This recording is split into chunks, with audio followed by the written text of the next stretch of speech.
नमस्कार साथियों। हरियाणा में लोकसभा चुनाव के नतीजे तो सभी ने देख लिए, लेकिन अब सभी पार्टियों के साथ साथ जो उनके छोटे छोटे कार्यकर्ता हैं, चाहे वो राष्ट्रीय स्तर की पार्टी हो या फिर जो राज्य स्तर की जो पार्टियां हैं, क्षेत्रीय पार्टियां हैं, उनके कार्यकर्ता भी अब इंतजार कर रहे हैं कि जल्दी से विधानसभा चुनाव के लिए टिकटों का वितरण हो और उनका नाम उसमें घोषित हो।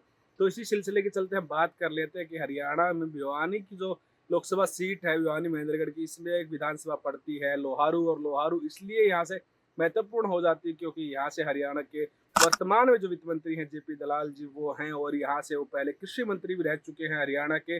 और इसी के चलते ये सीट महत्वपूर्ण है कि इस बार यहाँ पर उनका जो विजयी जो सफर है, पिछली बार जो वो यहाँ से चुने गए थे, क्या उनकी अब की बार भी यहाँ से जो जीत की दारोमदारी है, जीत की जो यहाँ से उनकी काउंटिंग है, वो लगातार जारी रहेगी या नहीं। तो चलिए पूरे मसले पर बात करते हैं, और बात करते सबसे पहले यहाँ पर कांग्रेस की। कांग्रेस उनके खिलाफ किस नेता को यहाँ से उतार सकती है और क्या कुछ समीकरण यहाँ पर रह सकते हैं। कहा जाता है कि बंसीलाल के द्वारा हरियाणा की इस भिवानी महेंद्रगढ़ लोकसभा सीट के आसपास की जितनी विधानसभाएं हैं, यहाँ पर जो एक तरह से भरपूर काम करवाया गया था, और यहाँ पर जो उन्होंने अपनी पार्टी के अपने क्षेत्र को मजबूत किया था, वो काबिल तारीफ था। और उसके बाद उनकी जो विरासत थी, वो किरण चौधरी जो तोसाम से विधायक थी कांग्रेस की, हाल ही में जिन्होंने बीजेपी ज्वाइन की है, उनके पास चली गई थी। लेकिन कहीं न कहीं किरण चौधरी से हरियाणा की इन विधानसभाओं में जो पकड़ थी, वो कमजोर होती चली गई, और उसी के कारण यहाँ पर पिछली बार जेपी दलाल जो हरियाणा के वर्तमान में जो वित्त मंत्री हैं, उनके पास वो सीट है और वो बीजेपी से बिलोंग करते हैं। और अब की बार कांग्रेस के लिए सीट इसलिए भी जीतना जरूरी हो जाता है क्योंकि कांग्रेस के यहाँ पर बड़े बड़े नेता अब की बार यहाँ पर रावदान सिंह जो यहाँ पर लोकसभा प्रत्याशी थे, उनके लिए यहाँ पर वोटिंग जो थी, यहाँ पर जो वोट थे वो मांगते नजर आए थे। उसमें चाहे यहाँ पर बात करें हम राजवीर फर्टिया की, चाहे सोमवीर सोराण की, साथ ही यहाँ पर जो अन्य क्षेत्रीय नेता हैं वो भी कांग्रेस को कहीं ना कहीं मजबूत करने के इरादे से यहाँ पर उतरे। और जेपी दलाल के लिए मुश्किल इसलिए है इस बार यहाँ पर क्योंकि जो लोकसभा चुनाव हुए थे, यहाँ पर चौधरी धर्मवीर सिंह जो बीजेपी के वर्तमान में सांसद हैं, वो चुनाव के दौरान यहाँ पर वोटिंग के दौरान 7 या 8 हजार वोटों से पिछड़ते नजर आए थे।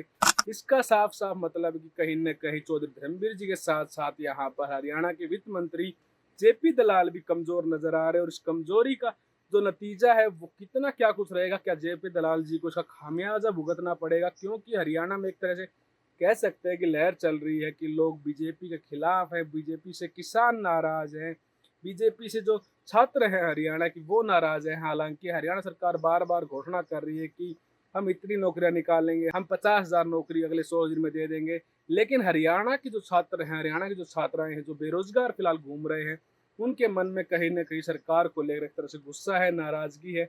और ये गुस्सा और नाराजगी हरियाणा के लोकसभा चुनाव में देखने को मिली थी, जहां पर सभी तरह के जो सर्वे थे वो किसान आंदोलन और बेरोजगारी को सिरे से नकार रहे थे।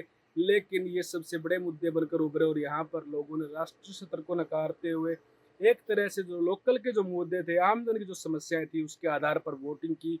और उसका खामियाजा यहाँ पर बीजेपी को 5 सीटें गंवाकर यहाँ पर चुकाना पड़ा, जो पिछली बार यहाँ पर 10 की 10 लोकसभा सीटों पर काबिज थी।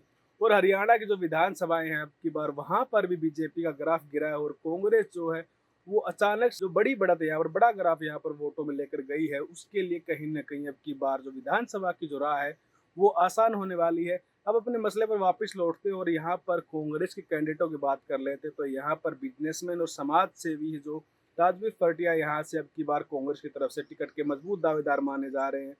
वो अपने बलबूते पर यहाँ पर क्षेत्र में कार्य करवाते हैं। यहाँ पर जो सम्मान समारोह या फिर जो अन्य सामाजिक कार्य होते हैं, उनके बलबूते वो यहाँ पर लोगों के बीच में अपनी पहचान बनाने में मजबूत हुए हैं यहाँ पर।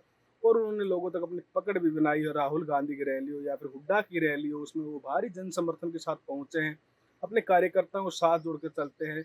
तो वहीं यहाँ से जो दूसरे एक अन्य नेता हैं सोमवीर सोराण, चौधरी बंसी लाल के वो रिश्तेदार हैं, और उसके आधार पर उनका एक अच्छा खासा वोट बैंक है। लेकिन यहाँ पर रावदान सिंह के यहाँ पर कार्यालय के उद्घाटन के समय उन दोनों नेताओं और कार्यकर्ताओं के बीच में यहाँ पर कुछ न कुछ छुटपुट जो हिंसा थी वो देखने को मिली थी। वहीं यहाँ पर सोमवीर सोराण का खुद का एक वजूद है, लेकिन कहीं न कहीं जो आम जन है वो उनको लेकर ये बात कहता है कि वो लगातार ग्राउंड पर नहीं रहते, वो हल्के एटीट्यूड के साथ लोगों के साथ बात करते हैं। वही राजवीर फर्टिया की जो छवि है वो बाहर जोड़ो यात्रा के दौरान भी दिखाई दी थी, जब उनके कार्यकर्ताओं ने हरियाणा में भरी ठंड के अंदर उन्होंने राहुल गांधी का जोरदार यहाँ पर स्वागत किया था। वहीं यहाँ पर जो अन्य क्षेत्रीय नेता हैं वो भी इस बार कहीं न कहीं इंतज़ार कर रहे हैं कि उनका नंबर कांग्रेस की तरफ से लगे। लेकिन राजेश पार्टी और सोमवीर सोरान के अलावा यहाँ पर कांग्रेस के पास फिलहाल बहुत ही कम विकल्प हैं जिनके बारे में वो सोच सकती है।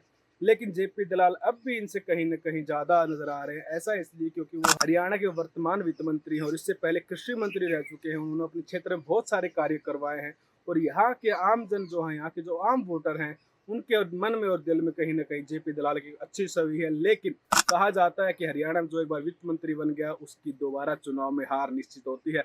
हालाँकि आप कमेंट सेक्शन में ज़रूर बताइएगा कि आपको क्या लग रहा है कि हरियाणा की लोहारू विधानसभा सीट से इस बार कौन-सा आपका मन पसंदीदा कैंडिडेट हो सकता है और कौन-सी पार्टी यहाँ पर किस कैंडिडेट को उठा सकती है, यहाँ पर खड़ा कर सकती है और कौन यहाँ से जीत का परचम लहराएगा? धन्यवाद।